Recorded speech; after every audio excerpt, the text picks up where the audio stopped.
Hi, this is Ms. Mull, and I'm excited to read the first day of Masterpiece, written by Elise Broach and illustrated by Kelly Murphy.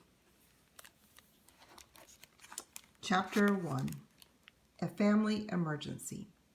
Home for Marvin's family was a damp corner of the cupboard beneath the kitchen sink. Here, a leaking pipe had softened the plaster and caused it to crumble away.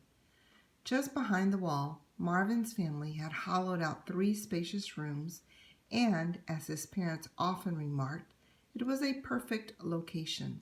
It was warm because of the hot water pipes embedded in the wall, moist to make burrowing easy, and dark and musty like all the other homes the family had lived in. Best of all, the white plastic wastebasket that loomed on one side offered a constant litter of apple cores, breadcrumbs, onion skins, and candy wrappers, making the cupboard an ideal foraging ground. Marvin and his relatives were beetles. They had shiny black shells, 6 legs, and excellent night vision.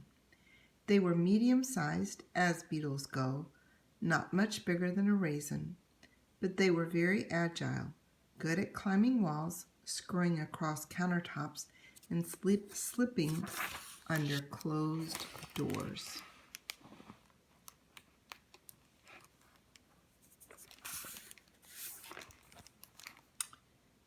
They lived in the large apartment of a human family, the Pompidays, in New York City.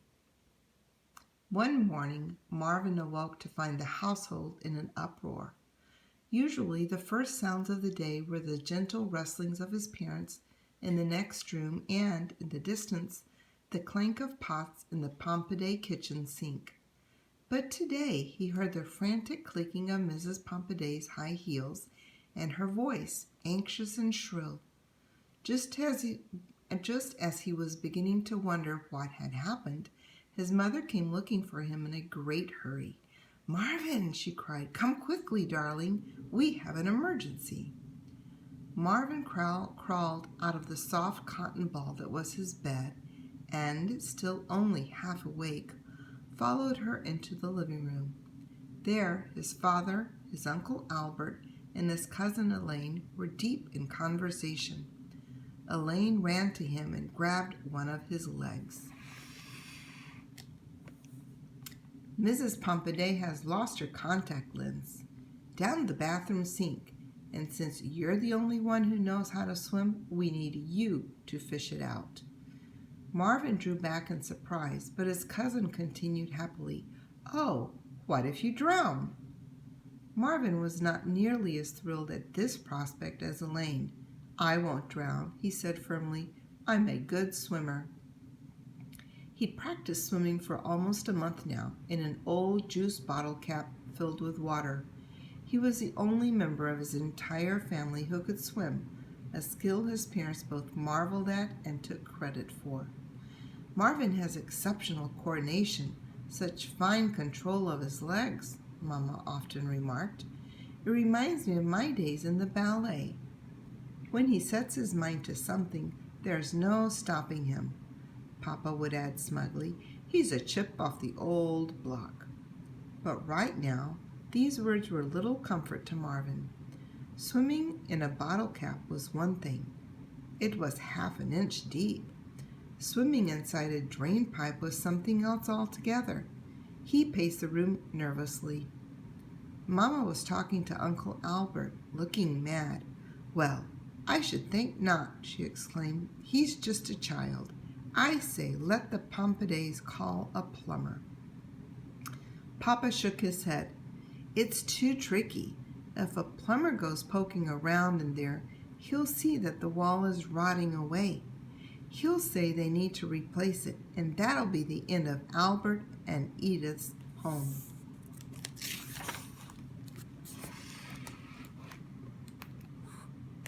Uncle Albert nodded vigorously and beckoned to Marvin. "Marvin, my boy, what do you say? You'll have to go down the bathroom pipe and find that contact lens. Think you can handle it?" Marvin hesitated. Mama and Papa were still arguing. Now Papa looked at him unhappily. I'd go myself, son. You know I would, if I could swim. No one can swim like Marvin, Elaine declared, but even Marvin may not be able to swim well enough. There's probably a lot of water in that pipe by now. Who knows how far down he'll have to go? She paused dramatically. Maybe he'll never make it back up to the surface. Hush, Elaine, said Uncle Albert. Marvin grabbed the fragment of peanut shell that he used as a float when he swam in his own pool at home. He took a deep breath. I can try at least, he said to his parents. I'll be careful. Then I'm going with you, Mama decided, to make sure you aren't foolhardy. And if it looks the least bit dangerous, we won't risk it. And so they set off for the Pompiday's bathroom, with Uncle Albert leading the way. Marvin followed close behind his mother, the peanut shell tucked awkwardly under one of his legs.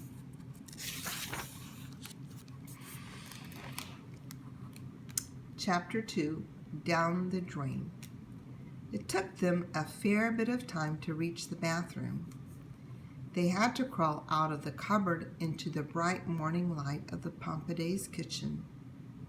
There, baby William was banging on his high chair with a spoon, scattering Cheerios all over the floor.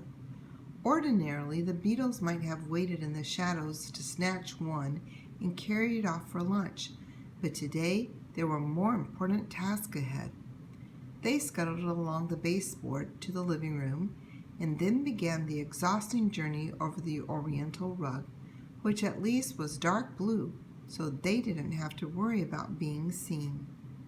All the way to the bathroom, Marvin could hear Mr. and Mrs. Pompiday yelling at each other.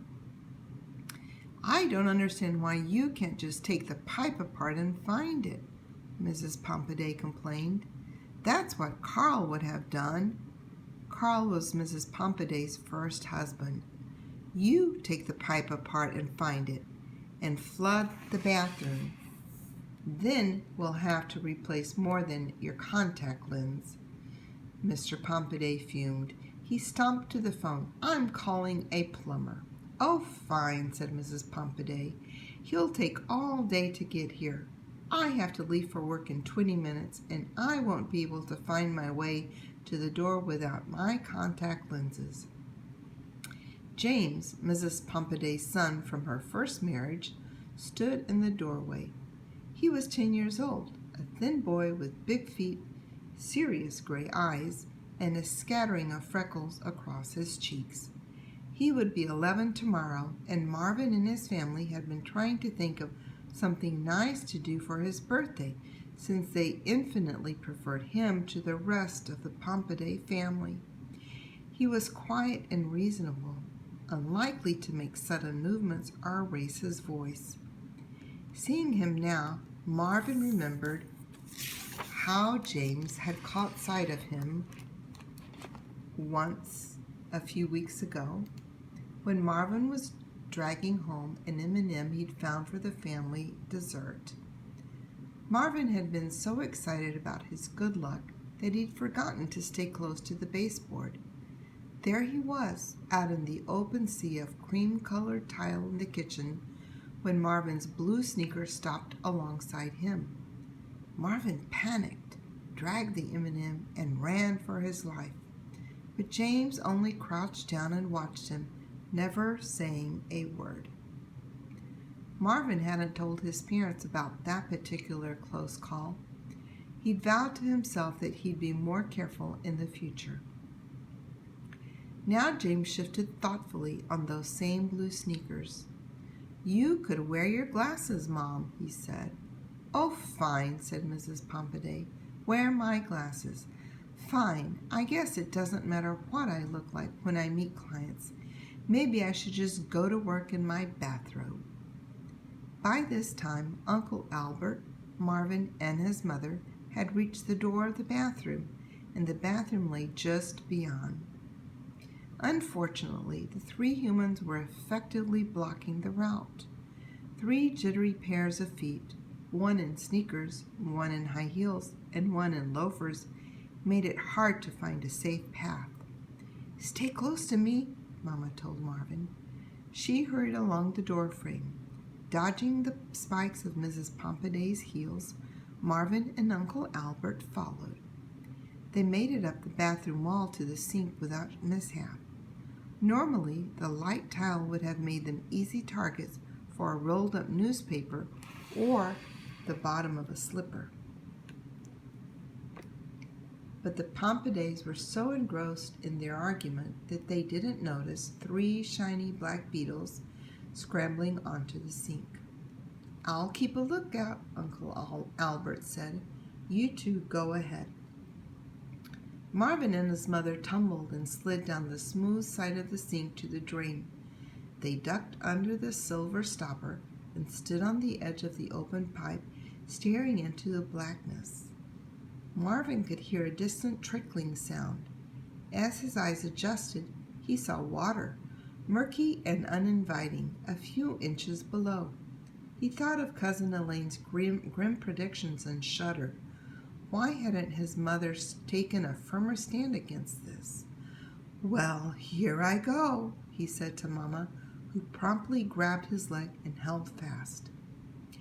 "Now don't do anything rash, darling," she told him. "Go slowly and come right back to me if it seems dangerous." "Okay," Marvin promised. He clutched his peanut shell float and took a deep breath. Then he launched himself into the void. He barely remembered to shut his eyes before the cold water closed over his head. Pedaling his legs frantically, he came bobbing back up to the surface. The cloudy water tasted vaguely of toothpaste. It smelled horrible. "Marvin? Marvin, are you all right?" Mama's voice echoed thinly in the pipe.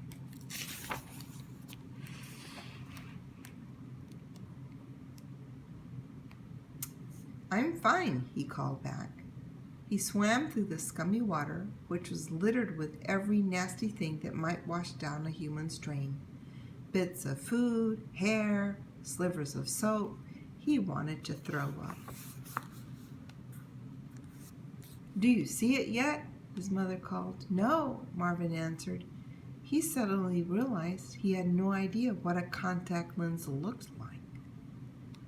Then, as he was about to turn back, he did see something. A thin plastic disc stuck to the side of the pipe. It looked just like the fruit bowl Mama used at home. Out of breath, he shot back up to the surface. "I found it, Mama!" he yelled.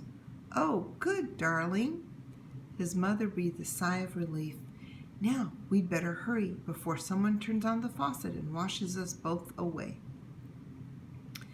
Marvin discovered he couldn't hold onto the contact lens and the peanut shell at the same time.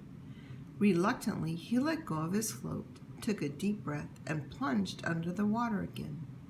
In the distance, he heard his mother cry, "Marvin, your float!"